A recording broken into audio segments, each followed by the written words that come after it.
Hello everyone, in this video we are going to discuss about first poem of class 10th first flight dust of snow। तो सबसे पहले तो title को थोड़ा सा देख रहे हैं, डस्ट ऑफ स्नो। स्नो आपको पता है क्या होती है?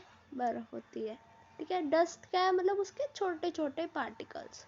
तो उसके बेस पे ये हमारी जो स्टोरी बेस्ड है, तो वो मैं आपको पढ़ा देती हूँ अभी साथ में। क्या है कि पोइम स्टार्ट, इसमें क्या क्या है? पोइम में है एक क्रो, एक हमारे राइटर है रॉबर्ट फ्रॉस्ट, ठीक है, और एक हेमलॉक ट्री है। हेमलॉक ट्री क्या है? वो एक पॉइजनस ट्री है, ठीक है। पोइम में क्या होता है बेसिकली वही हम पढ़ेंगे, ठीक है।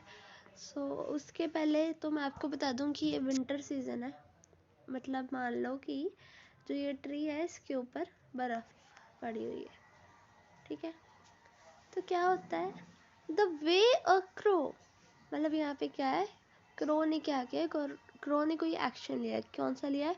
शुक down on me, the way a crow Shuk down on me the dust of snow from a hemlock tree.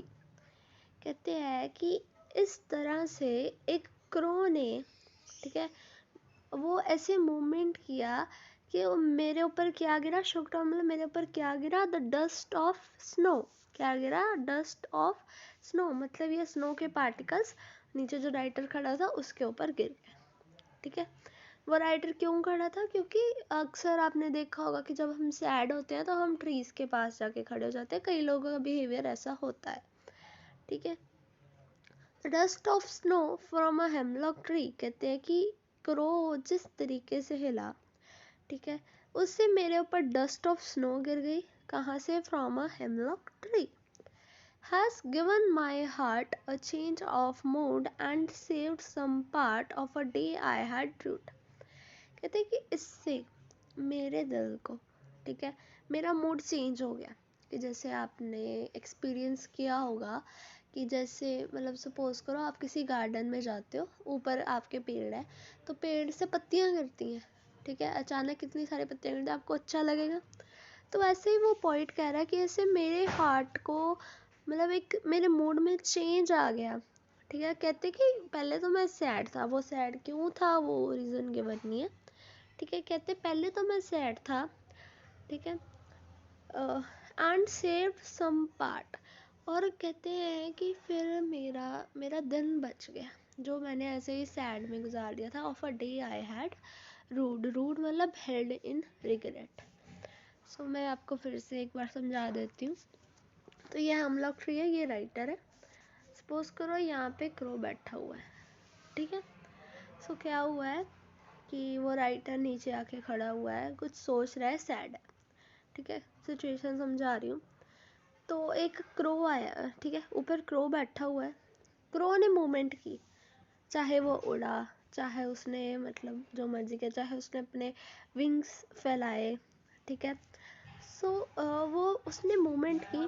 जब उसकी मूवमेंट हुई तो वो पेड़ थोड़ा सा हिला और डस्ट ऑफ स्नो राइटर के ऊपर गिर गई, ठीक है।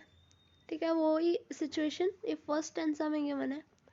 सेकंड स्टैंजा में गिवन क्या है? इस सिचुएशन के बाद, इस ये सब होने के बाद जो राइटर था उसका मूड चेंज हो गया, उसको हार्ट से अच्छा लगा, ठीक है। और जो वो सैड हो के दिन बिता रहा था वो अब अच्छा, मतलब वो अब हैप्पी होके बिताएगा, तो उसका बाकी का दिन बच गया, ठीक है। बिकॉज वही दिन हमारा हम अच्छी तरह से यूटिलाइज कर सकते हैं जो हम खुश होकर मनाएं, ठीक है। तो वही है, मैं एक बार आपको फिर से रीड कर देती हूँ। The way a crow Shuk down on me the dust of snow from a hemlock tree. कहते हैं कि एक क्रो जैसे हिला, उससे मेरे ऊपर क्या गिरा? The dust of snow. कहाँ से? From a hemlock tree. Has given my heart a change of mood and saved some part of a day I had rued. उससे मेरे हार्ट को एक चेंज आ गया मूड का। मैं पहले सैड था, अब मैं हैप्पी था, और मेरा दिन बच गया जो मैंने of a day I had rued. Rued का मतलब होता है हेल्ड इन रिग्रेट। ये आप देख सकते हो ग्लॉसरी में। हेमलॉक ट्री का मतलब भी गिवन है, poisonous plant with small white flowers. And rude means held in regret. ठीक है, जो मैंने मतलब वैसे दुखी हो के जैसे अपने आप में रिग्रेट कर करके नहीं दिन बिताते। ठीक है, तो कहते वो मेरा डे सेव हो गया। तो इसमें उन्होंने बेसिकली कहा क्या है, इसमें उन्होंने बेसिकली पोएम में ये समझाया कि जैसे वो क्रो है या जो हेमलॉक ट्री है, हेमलॉक ट्री एक पॉइजनस ट्री और क्रो को हम वैसे नहीं अच्छा मानते। ठीक है, तो उन्होंने तो नेगेटिव साइंस लिए हैं।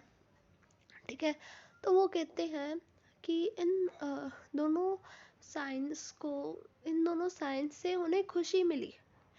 मतलब उनके कहने का मतलब है कि खुशी लेनी हो तो आप नेगेटिव साइंस से भी ले सकते हो, बस आपका मूड होना चाहिए, आपका मन होना चाहिए।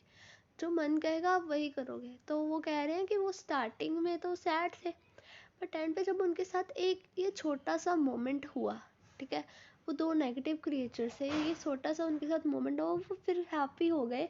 उनका जो डे वेस्ट हो गया था वो उनका वेस्ट होने से बच गया। तो वही ये हमें इस पोएम में सिखाते हैं कि हमें मतलब ऐसे नहीं करना चाहिए, हर नेगेटिव चीज़ में से भी हमें खुशी निकाल लेनी चाहिए। ठीक है, उनके मोमेंट से। ठीक है, उस मोमेंट से हमें हर मोमेंट में हमें खुश रहना चाहिए। मतलब वो बेसिकली यही कह रहे हैं कि कैसे दो नेगेटिव क्रिएचर से भी आपको खुशी मिल सकती है। ठीक है, अगर हम इनका सेंट्रल व्यू देखें तो इसमें हम देख लेते हैं कि एलिट्रेशन है। ठीक है, एलिट्रेशन होता है सेम कॉन्सोनेंट। पोएटिक डिवाइसेस देख लेते हैं। सो इस लाइन में देखो, has given my heart, H H same है, सो इट्स एलिट्रेशन। ठीक है, एंड सेव्ड सम पार्ट, ये भी सेम है। ठीक है, ये भी एलिट्रेशन हो गया। तो और भी इसमें आ जाते हैं तो वो आप डिस्कस कर लेना। So this was all about your poem Dust of Snow. Very thanks for watching my video. Thanks for watching.